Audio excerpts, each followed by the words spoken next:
का आपण एकच इंडिकेटर सगळीकडे वापरू शकतो आणि एकच इंडिकेटर वापरून आपल्याला सगळ्या ठिकाणी पैसा बनवू शकतो? तर ॲक्च्युलीमध्ये नाही बनत. त्याचं रिझन काय मी तुम्हाला सांगतो.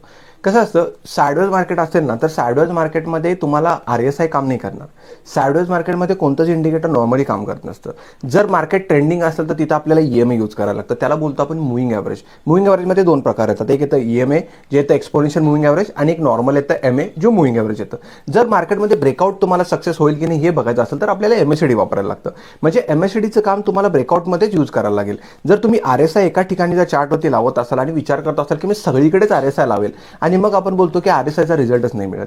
त्याच्यामुळे RSIचं काम आहे तुमचे डायव्हर्जन दाखवणं. म्हणजे जर मार्केट कंटिन्युअसली वरती चाललंय आणि आता या मार्केटच्या मोमेंटममधून मार्केट खाली येईल की नाही हे दाखवायचं आपल्याला काम करत असतं RSI. कारण RSIचं कामच आहे मार्केटमध्ये व्हॉल्यूम कुठे कमी होतो तुम्हाला दाखवणं. त्याच्यासाठी जसे जसे वेगवेगळ्या पर्पजसाठी कामं असतात.